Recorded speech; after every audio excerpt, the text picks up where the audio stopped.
Bueno, bienvenido a este foro o escuchatorio sobre mujeres de la salud en la primera línea. Queremos agradecer a quienes nos invitaron en realidad a la Fundación BHP y su colaboración en el desarrollo de este proyecto y de todos los escuchatorios de Nuestra Voz.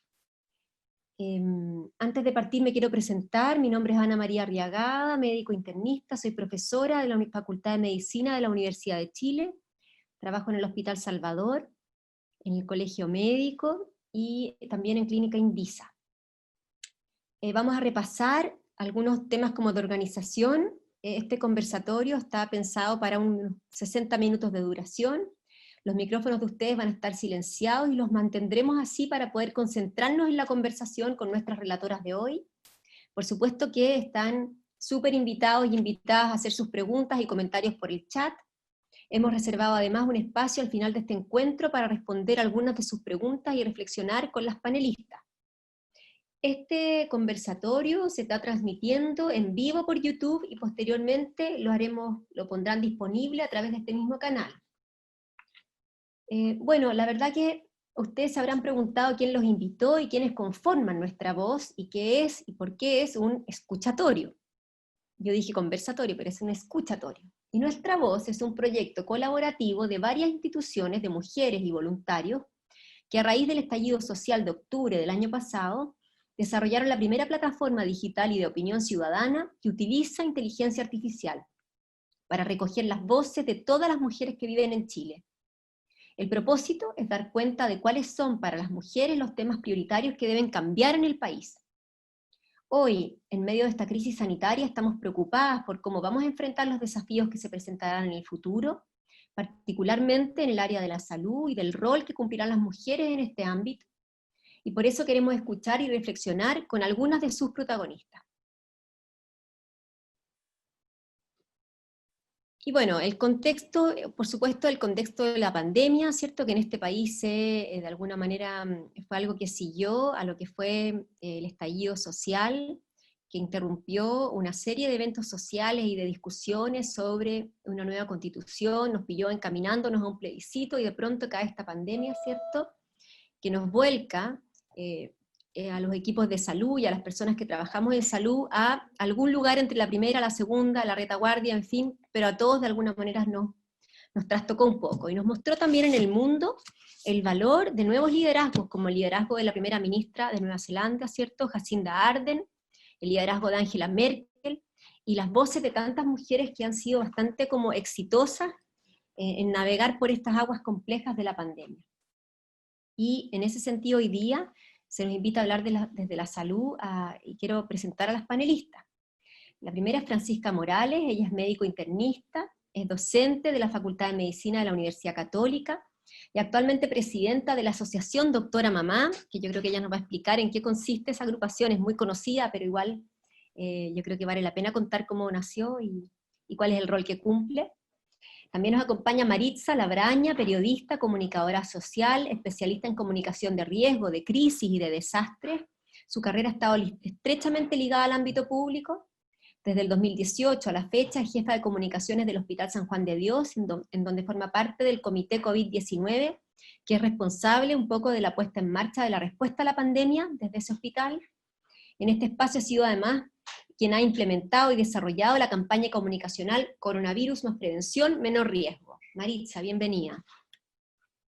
Y por último, presentar a Francisca Crispi, médica, magíster en salud poblacional del London School of Economics. Francisca es actualmente presidenta del Departamento de Género del Colegio Médico de Chile, que en realidad nació solo por su impulso. Así que es un departamento muy, muy importante que Francisca impulsó y gestó y formó, y no solo eso, sino que además ya lo ha consolidado. Ella es académica de la Escuela de Salud Pública de la Universidad de Chile. Y bueno, bienvenida a todas. Bueno, la primera pregunta, un poquito para entrar en calor, fue esta pregunta de cómo han vivido ustedes estos meses de pandemia, desde su especialidad, desde sus escenarios, y un poco, si quieren compartir cómo ha sido esa experiencia personal, y las dejo. Bueno, voy a partir una pequeña acotación. Soy docente de la Universidad de Chile, nacida, criada y formada pre y posgrado en la Chile. Ah, ya, qué bueno, yo Y también. Así. sí, ya, orgullosa, hija de Bello. Bien, bien. Y bueno, yo soy internista, trabajo en el Hospital Barros Luco, así que nosotros prácticamente desde marzo nos estuvimos preparando por el tema de la pandemia. En marzo tuvimos nuestras primeras salas COVID y ha sido unos meses muy intensos a nivel laboral, pero por lo menos en nuestro caso, nuestro equipo de trabajo, de todo el equipo de medicina, desde la persona que hace el aseo, las enfermeras, las TENS, los médicos, todos se comprometieron y se pusieron la camiseta para estos tiempos difíciles y la verdad es que así hemos salido adelante. No sé qué opinan los demás. Y no sé si me veo en realidad, Sí, te estoy con vemos, un María. poco de dificultad. Ya. Mira, la verdad es que, bueno, primero agradecer que me haya invitado a este espacio, digamos, de difusión, donde no siempre las periodistas tenemos la oportunidad de hablar del rol que nos toca jugar, digamos, en el ámbito de las comunicaciones. Mira, yo creo que ha sido, en términos periodísticos, han sido meses muy complejos, muy difíciles, diría yo, desde el punto de vista comunicacional. Eh, Sobre todo para quienes estamos en lugares un poquito más apartados de la toma de decisión de nivel central. Entonces, yo diría que desde el punto de vista del manejo de la crisis, hemos tenido que jugar mucho con el tema de las emociones, con el tema de la contención y ver un poco cómo sacar adelante las materias comunicacionales tan lejos, digamos, de los desafíos que se plantean desde el nivel central, que no es la realidad local. Entonces eso nos sitúa en un espacio completamente distinto y en un escenario también. Así que bien, ahí podremos seguir conversando, digamos, pero ha sido meses muy difíciles y de mucho cansancio. Yo me dedico a la salud pública y creo que los primeros meses fueron muy frustrantes porque creo que teníamos mucha disposición y muchas ganas de poder aportar desde el colegio médico, desde la Escuela de Salud Pública, en las políticas públicas. Era como nuestro momento quizás, o sea, no sé, era el momento al final de todo, quizás todo el sector salud, pero salud pública, ¿cuándo más te va a tocar una pandemia en el cual como que sea tan dinámico todo y tantos datos que analizar y tanto que evaluar? Pero creo que los primeros meses la autoridad sanitaria se marcó por un liderazgo muy cerrado, que era el liderazgo del primer ministro, que hizo que no hubiera espacio para participación en lo absoluto. Y eso creo que fue muy frustrante para todos y todas los que yo creo que estuvimos en los dos espacios, en colegio médico de la escuela. Bueno, yo creo que para todo el personal sanitario, porque pasaba un poco que, no sé, las cuarentenas llegaron tarde y nos fue mal en la primera vuelta y muchos muertos, muchos contagios y creo que eso fue muy, muy frustrante desde el sector salud. Después creo que se fueron abriendo algunos espacios que me han tenido más, yo creo que quizás esperanzada de que hay ciertas cosas que avanzan. Tenemos un trabajo en trazabilidad, que es un monitoreo que vemos que va avanzando de a poco la trazabilidad. También tenemos el tema de la coordinación con sociedades científicas desde el Colegio Médico, que creo que también ha sido un espacio que se ha ganado bien interesante de cooperación.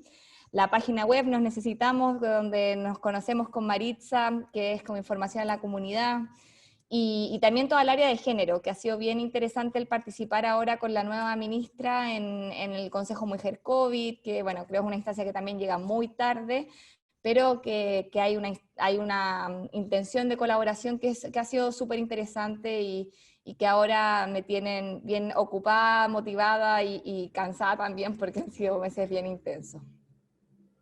Como interesante que aquí están todas las áreas, desde Sí. la academia, lo clínico, lo comunicacional, y que todo yo creo que hemos vivido desde distintas aristas, como que la realidad ha sido totalmente diferente, pero yo creo que en común tenemos que ha sido muy intenso.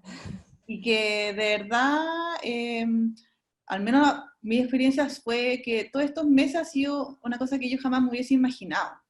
Entonces eso implica una dificultad mayor aún para, para trabajar en el equipo, para inventar cosas, buscar nuevas fórmulas que funcionen, porque todo es nuevo.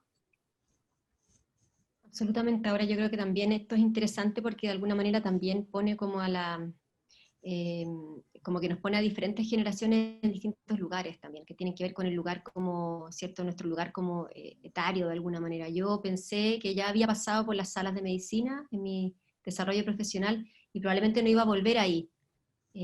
Salvo en el comité de ética con mis alumnos y de pronto te ves empujada de nuevo a una sala de medicina como cuando eres alumno.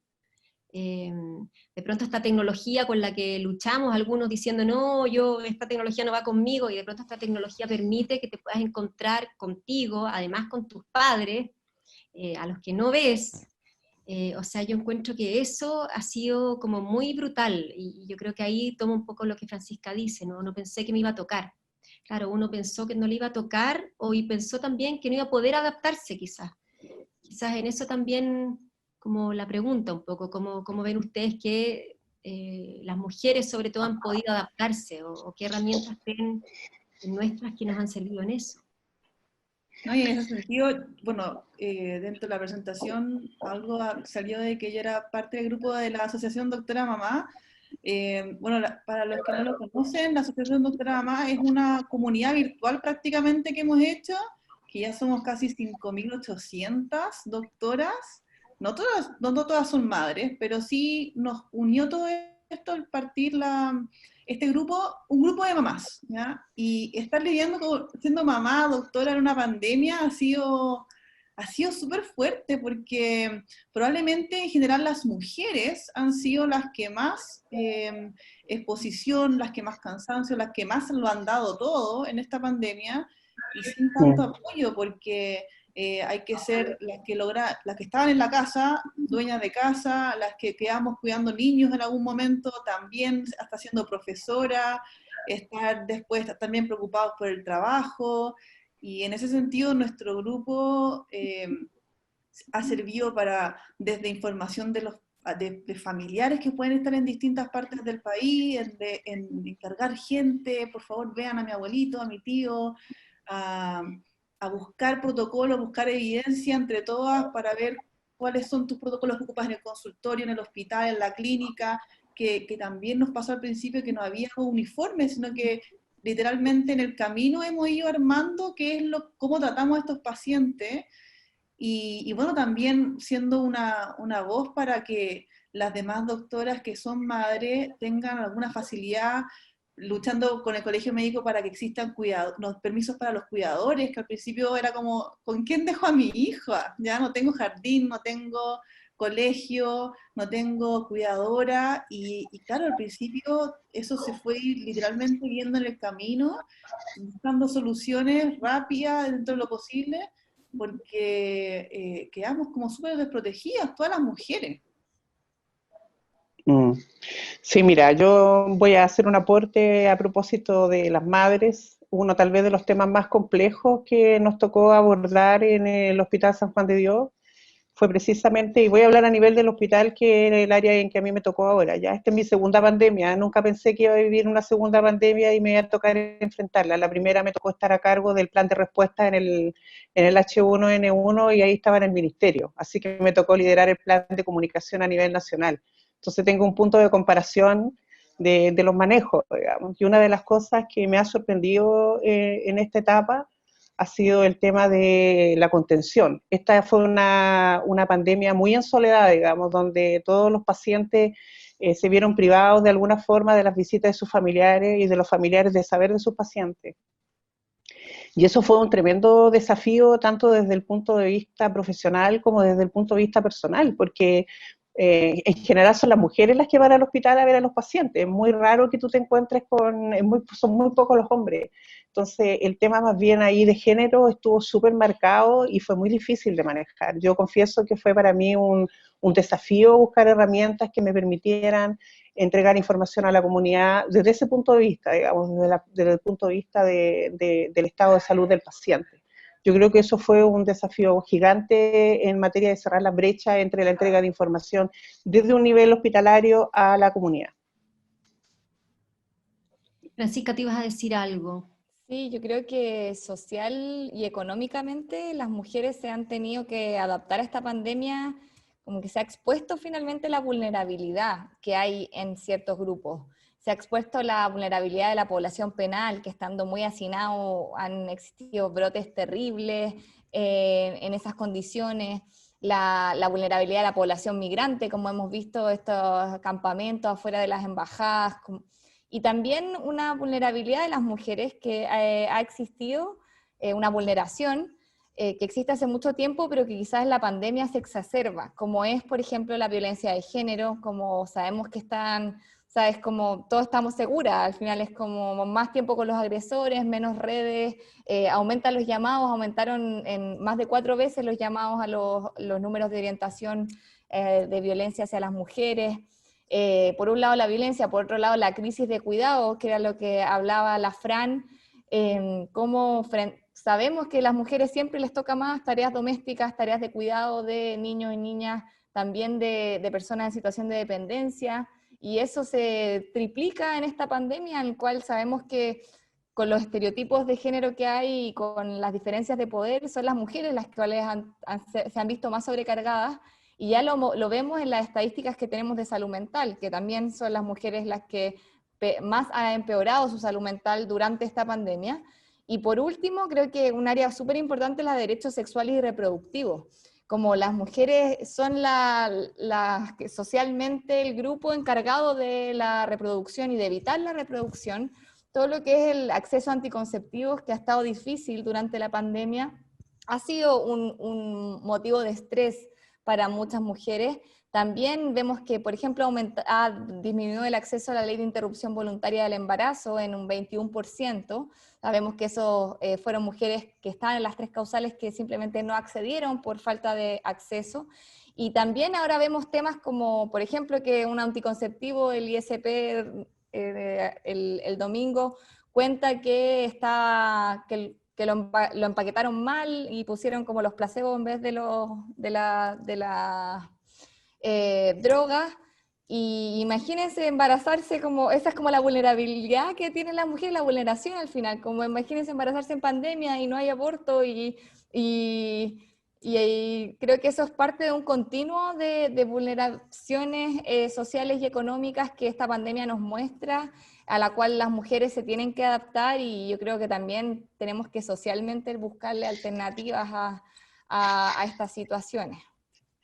¿Puedo agregar algo al respecto? Sí. Yo creo que efectivamente la falta de planificación a nivel gubernamental, en el sentido de entregar un plan como mucho más concreto, identificado respecto de las directrices y de manejo, yo creo que jugó muy adversamente, digamos, hacia el género. De alguna forma se transformaron ellas inicialmente sus casas fueron residencias sanitarias, ellas se transformaron en cuidadoras de los enfermos, ellas eran responsables, digamos, del control del virus. Entonces yo creo que ahí hubo una sobreexigencia, falta de una planificación, donde no se contemplaron algunos ejes que fueran esenciales, como las determinantes sociales, como la entrega de información adecuada, cómo manejar un paciente en domicilio, cómo manejar pacientes que tienen capacidades diferentes, etcétera. O sea, yo creo que nos puso efectivamente en un límite, en el borderline, digamos, del tema de la falta de información. Bueno, yo creo que en eso también es el éxito de algunos liderazgos mundiales, ¿no? Que en el fondo han sido mucho más como enfáticos, mucho más prácticos, mucho más oportunos en tomar una decisión, independiente que pareciera como exagerado, ¿cierto? Hoy día vemos que en realidad no era exagerado muchas de las cosas que debimos haber hecho tempranamente. Y aquí viene la segunda parte, que la pregunta en el fondo que se nos pide abordar es cuáles creen que debería ser el rol nuestro en la reconstrucción, por la crisis económica, la crisis social que sin duda se nos viene. Y un poco la mirada es desde esta vivencia, desde estos lugares donde cada una de ustedes está, cuáles creen que podría ser el rol de las mujeres para poder sacarnos de aquí a un lugar mejor. Difícil pregunta. Yo creo que, como un poco rescatando lo que estaba comentando Ana María, era que el rol de la mujer, cuando existen liderazgos femeninos, logran visualizar cosas que, tal como tú decías, son muy prácticas, y que en ese sentido también tienen unos pequeños como el detalle, por así decirlo, cuando dicen el toque femenino, por así decirlo, que en la pandemia se ha visto transversalmente. Por ejemplo, en mi caso, mi jefa es mujer y ella sabía, así como, ¿quién está a cargo de cuidados de niños? Y ella sabía que había que tener esas consideraciones especiales. Precozmente, los que estábamos viendo las salas con los pacientes, nos dimos cuenta que queríamos mandarlos a veces con domiciliaria y no habían cuidadores porque también estaban enfermos. Entonces tenemos que buscar nuevas estrategias. El hecho de hasta pensar en cómo comunicarnos con los familiares, porque eso fue muy potente, no solamente para la familia, que ya es terrible no poder ver a tu familiar, a veces no tener la información tan al momento, como quizás antes uno iba nomás al hospital y encontraba a alguien o veía a tu familiar, pero esa urgencia que por lo menos le dimos las mujeres de decir, oye, aquí hay que tener una sensibilidad especial en estos casos, hay que buscar hablar con ellos, ya sea por videollamada, nosotros por lo menos en el hospital permitimos que un familiar, si estaba en una situación ya de una enfermedad avanzada o quizá en un proceso de muerte, permitíamos que una persona entrara y un familiar que se pudiera despedir con todos los equipos de protección personal y acompañado por un médico, pero ese pequeño gesto que antes nunca nos había tocado algo así, esa pequeña como delicadeza, esa vulnerabilidad que uno como mujer a veces reconoce, esos pequeños detalles finalmente son los que nos van a permitir tomar nuevas decisiones para el futuro, tener estas es una nueva forma de ver la medicina incluso, ¿ya? Y yo no tengo la respuesta claramente de cómo podríamos reconstruir, es un trabajo que es súper difícil, pero creo que al mover los cimientos nos permite identificar cuáles son los lugares donde tenemos que poner más ojo, donde tenemos que, incluso hasta como que el Ministerio de Salud, que un ministro haya dicho, no sabíamos que había tanto hacinamiento. Oye, a nosotros eso nos golpeó, yo creo que como, eso existe, eso es así, y que finalmente se reconozca y se estén dando cuenta de que esa es la realidad de nuestro país, bueno, entonces tenemos que tomar eso, por ejemplo, y buscar formas de ayudar a esas familias, darle contención.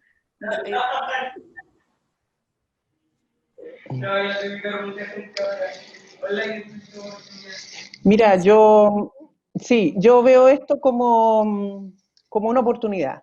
Yo creo que esta pandemia, por lo menos en el ámbito sanitario, hay grandes mujeres que lo están liderando. Ya, yo me pongo en el lugar de todas las enfermeras, de todas las técnicos paramédicos, mujeres que dejaron a sus hijos 3, 4 meses con sus abuelos, que no los vieron. Yo creo que es una tremenda oportunidad para tomar los cimientos y construir sobre ellos, digamos.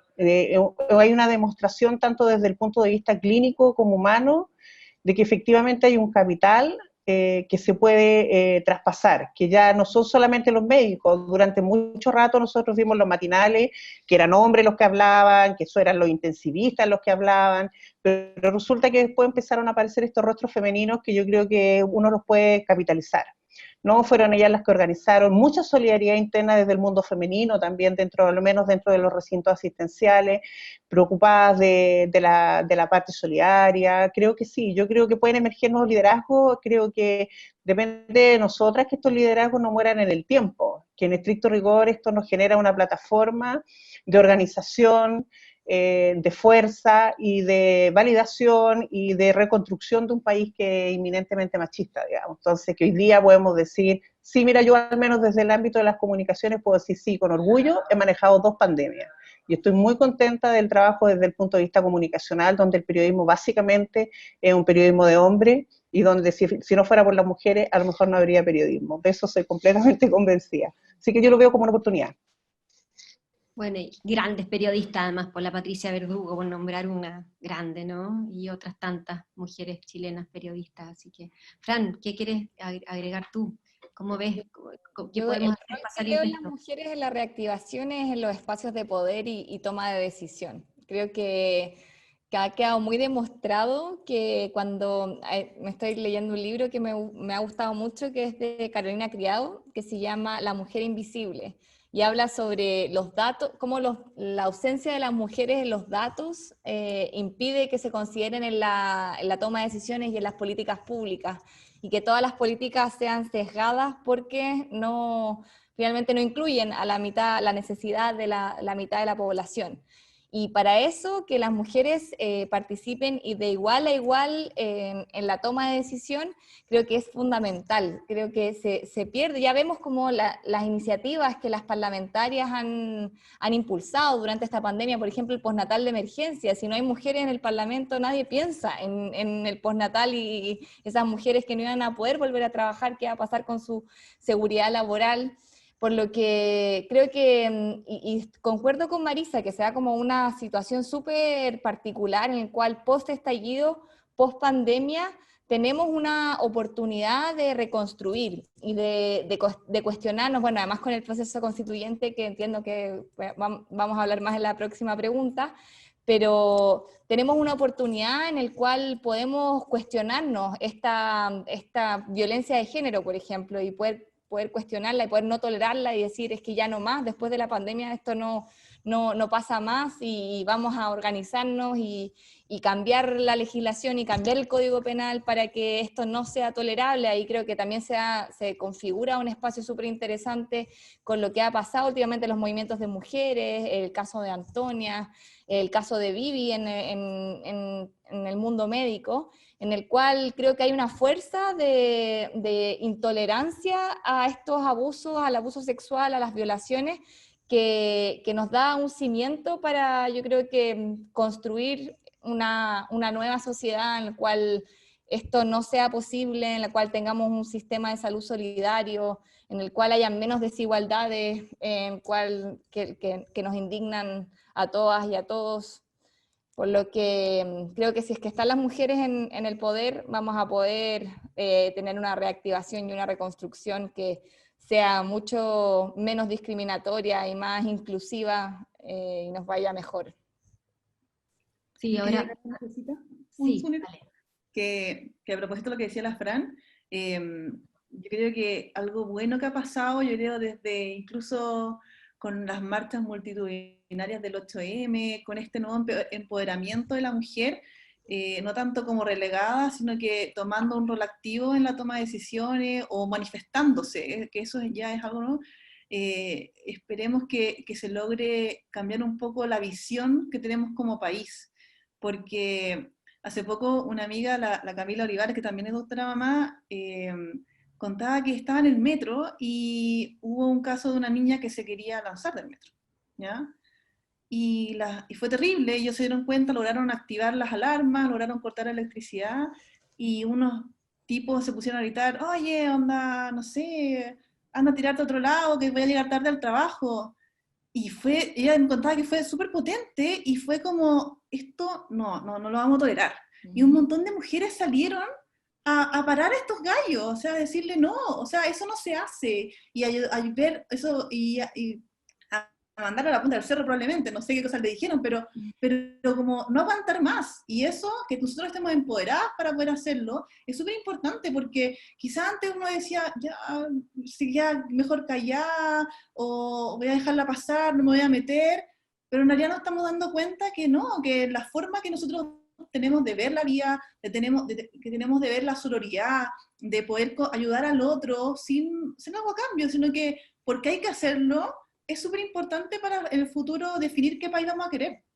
Y eso me parece que eso es esperanzador, porque al menos yo lo veo en el grupo en Doctora Mamá, que hay mucha ayuda como desinteresada, de yo tengo un familiar que está en el Barro Luco, yo te voy a averiguar qué le pasó, o yo tengo a alguien que va en camino al Exequiel y alguien cuenta cómo llegó, y hay una preocupación genuina, porque eso es muy de lo femenino también.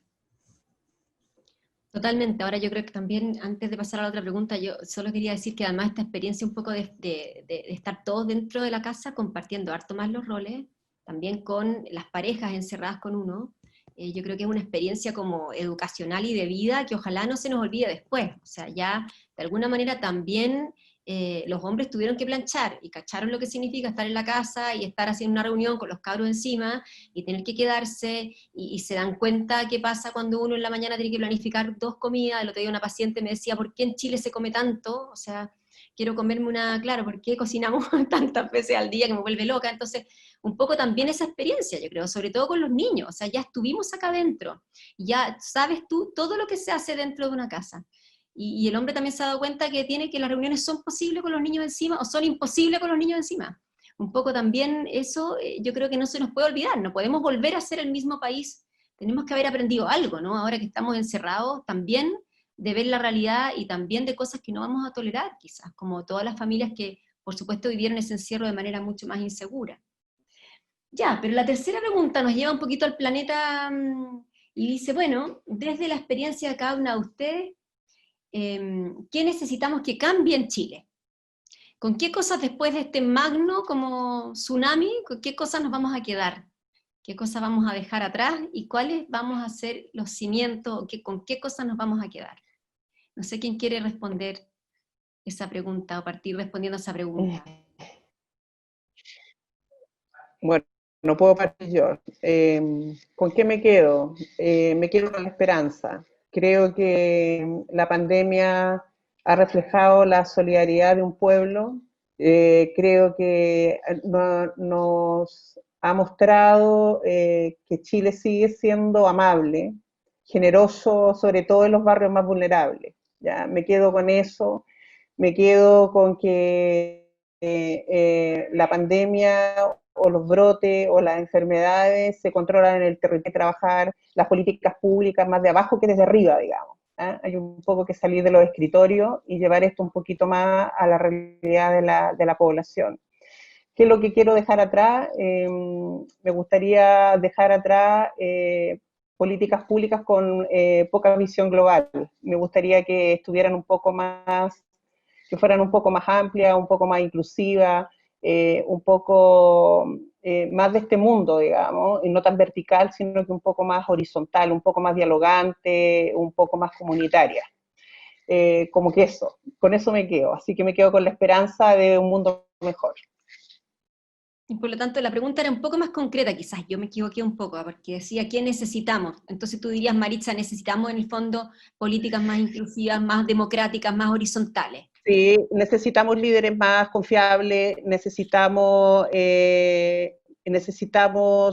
un sistema más igualitario, evidentemente que necesitamos un mayor liderazgo, sí, necesitamos, diría yo, una base más sólida sobre la cual poder enfrentar otra emergencia sanitaria de esta naturaleza si es que queremos efectivamente salir bien. Creo que esas han sido algunas de las debilidades.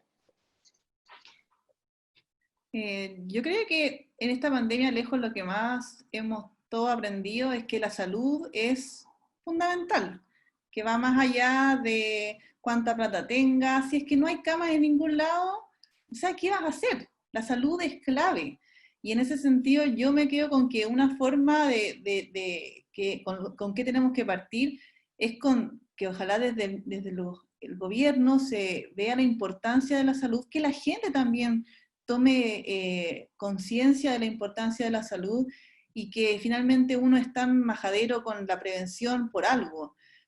Hay que fomentar los estilos de vida saludables, la alimentación consciente, el ejercicio. Estuvimos tanto tiempo encerrados que yo creo que mucha gente cuando pudo salir fue como, maravilloso, voy a poder correr, no sé, y no lo valoraban. Y tenemos que, desde también el gobierno, fomentar el trabajo que tienen nuestros hospitales, nuestros consultorios. Los consultorios son clave. Aquí, desde el día 1, el consultorio tenía un rol en la trazabilidad. Ellos se organizaron, hicieron el trabajo, y mucho después se dice que se les iba a solicitar a los consultorios que participaran. Ellos ya estaban trabajando y haciendo sus protocolos.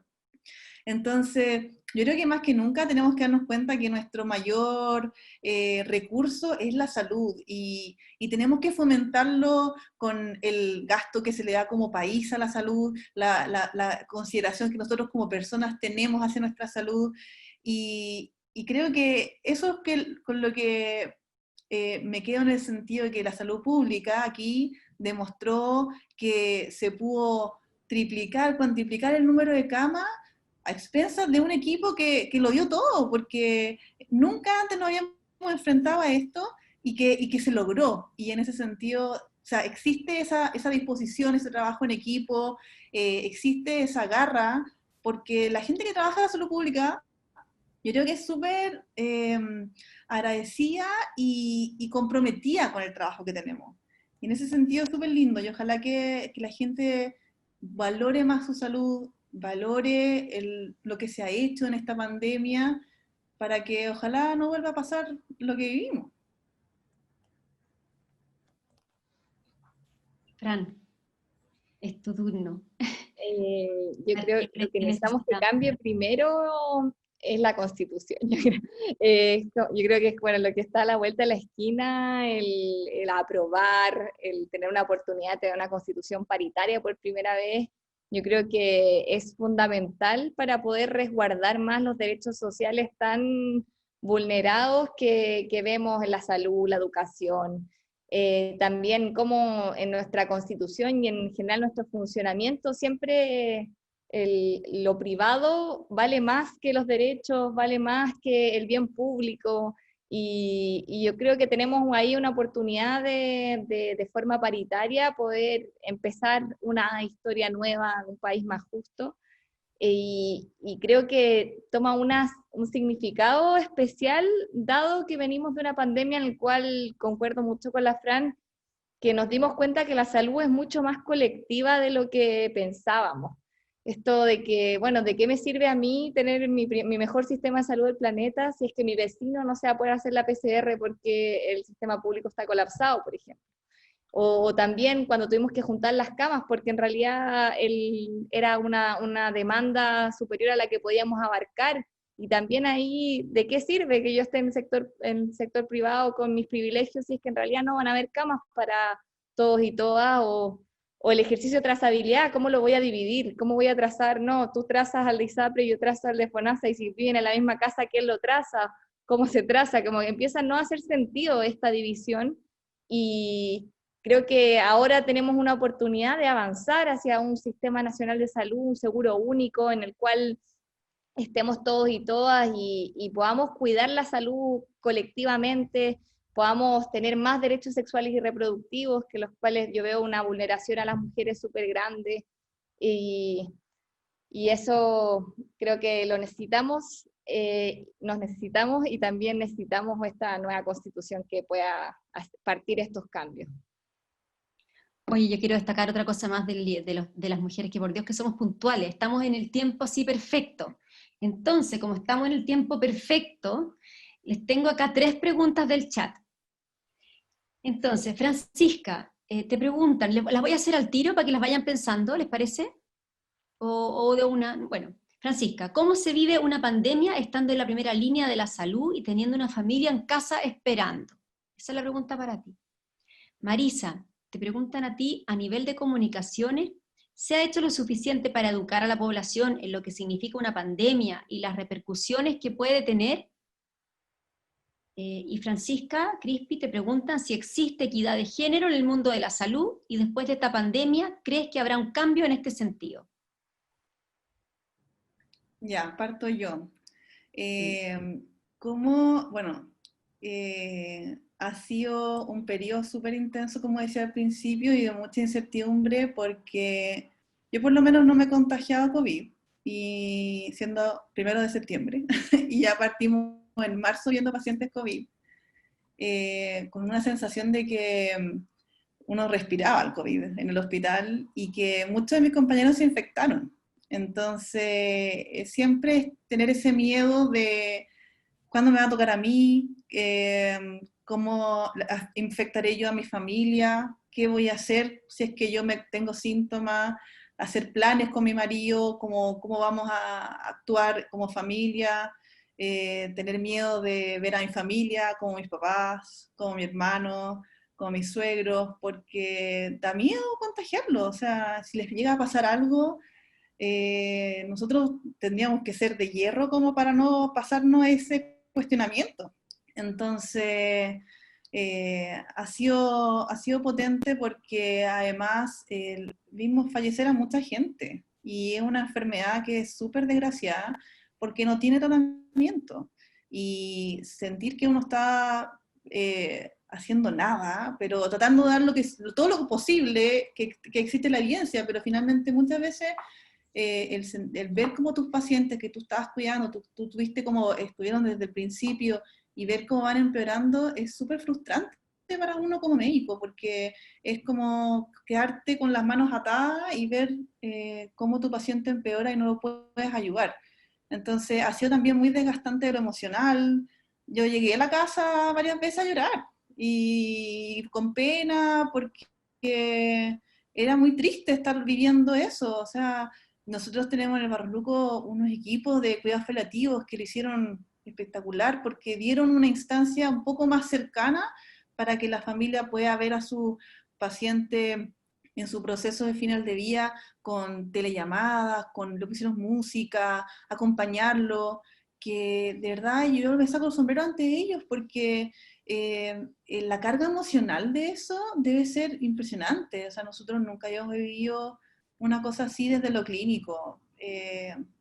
Y bueno, viendo esa nueva perspectiva desde buscar un buen morir muchas veces, que para los médicos no estamos acostumbrados a eso, sino que aprender a acompañar si es que no se puede sanar, y tratar de no llegar con toda esa emoción o toda esa carga emocional a la casa, porque uno igual tiene que llegar a jugar con tu hija chica, llegar a cocinar. Entonces en ese sentido ha sido súper potente. Yo creo que la salud mental de todos nosotros ha estado bastante eh, afectada, porque ha sido muy intenso, esa es la verdad.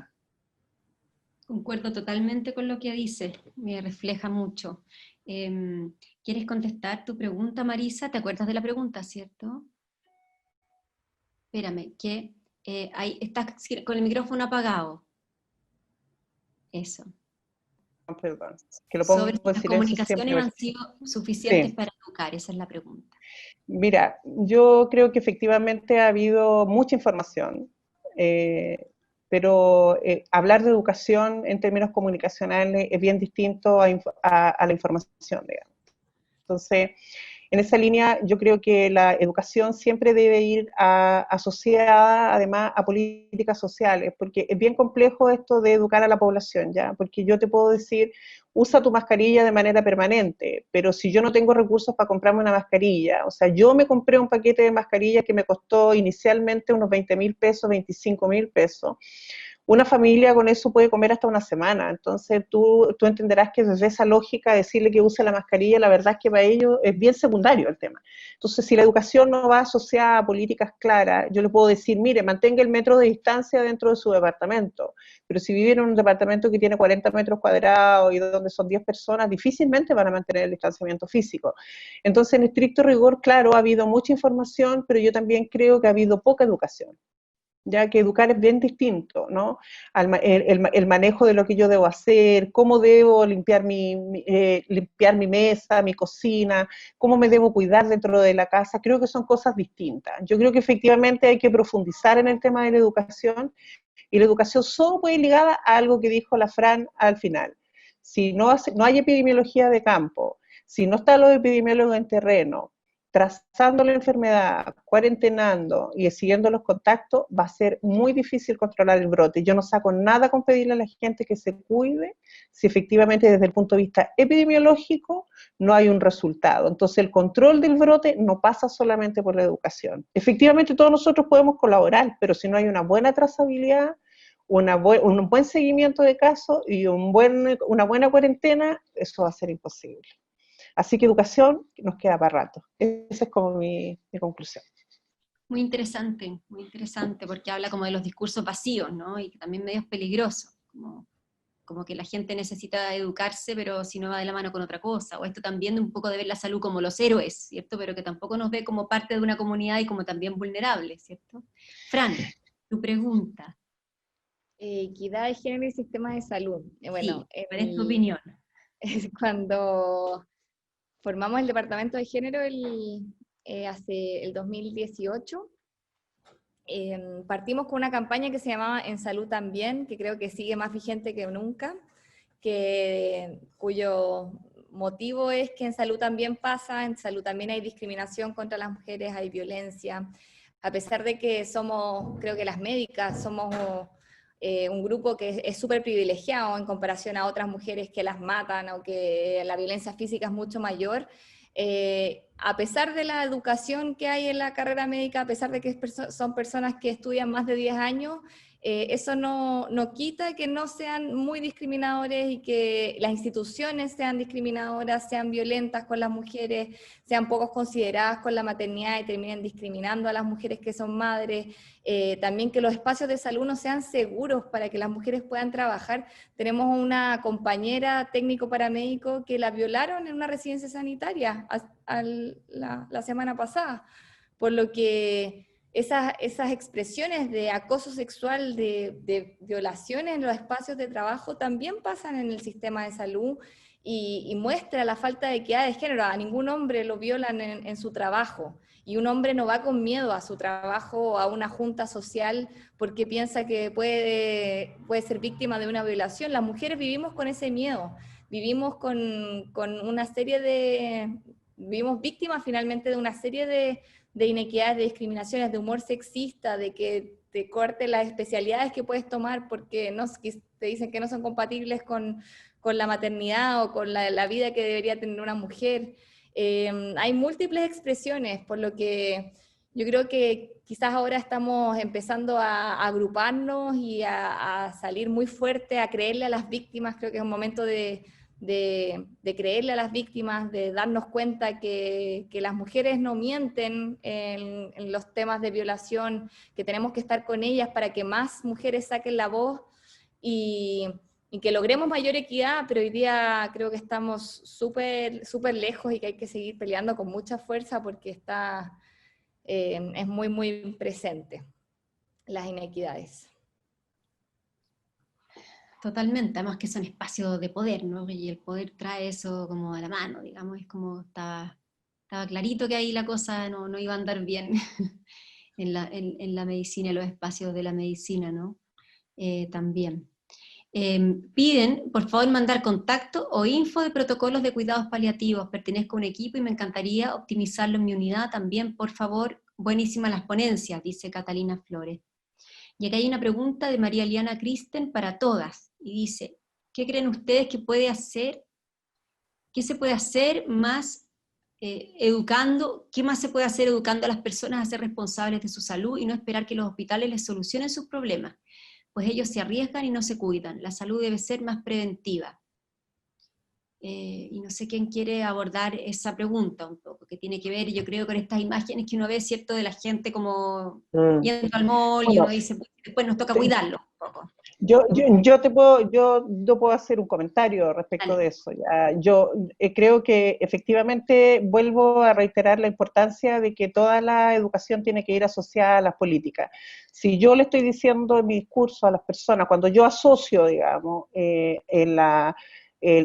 los ventiladores a mi salud y no superpongo mi cuidado de la salud, entonces estoy entregando un mensaje equívoco.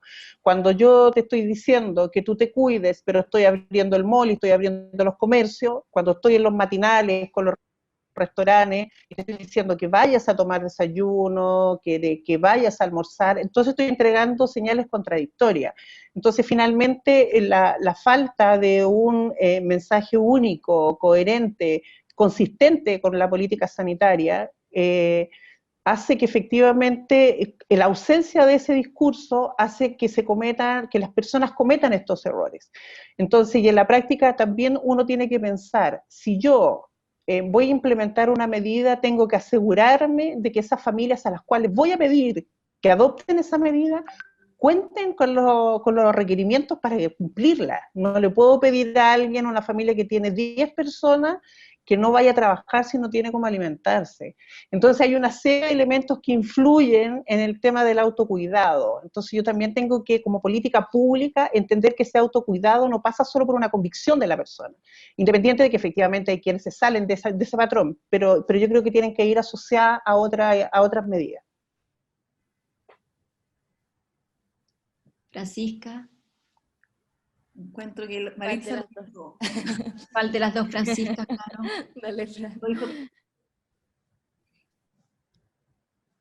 Yo quería, bueno, la Maritza es la experta en la comunicación de riesgo, que creo que tiene mucho que ver con esa pregunta, pero quería agregar, bueno, ahora estamos mandando una publicación sobre la adherencia a las cuarentenas o quedarse en la casa, y los factores que, según dos estudios que usamos, el MOVID-19 y el termómetro social, para ver cuáles eran los factores de adherencia.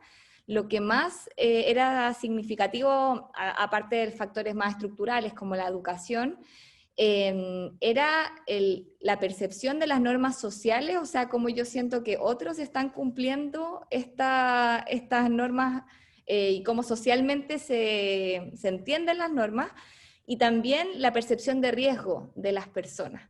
Por lo que creo que tiene mucho que ver eso con la comunicación de riesgo y las estrategias de comunicación de riesgo. Y también con la acción de las autoridades. Si es que las autoridades no siguen las mismas indicaciones que promueven, la percepción de la norma social va a ser, bueno, esta norma no es tan importante y yo también la puedo dejar de cumplir. También si la comunicación de riesgo no va a grupos específicos, siempre es muy plana y es para todos y todas, pero para nadie al final, porque no se enfoca en las mujeres y las limitaciones que están teniendo hoy día con los cuidados, con las compras, etcétera. No se enfoca en las personas jóvenes que creen que son invencibles y que el COVID nunca les va a llegar. No se enfoca en las personas mayores que tienen miedo, pero también que les hace mal quedarse en la casa ahora como ya tanto tiempo, y el desacondicionamiento físico y todos esos efectos adversos. Si no le hablamos a los grupos específicos a través de influencers, a través de líderes de opinión que sean validados, creo que la comunicación de riesgo es muy poco efectiva, y eso creo que lo ha pagado un poco la ciudadanía en esta pandemia. Fran, ¿algo que agregar en esa pregunta? Francisca Morales ahora. Sí. Yo creo que quizás quieres ir cerrando con algo, porque ya estamos como en la hora también. Sí, bueno, súper entretenida la conversación que tuvimos, me encantó que fueran como de distintas áreas, de distintas experiencias.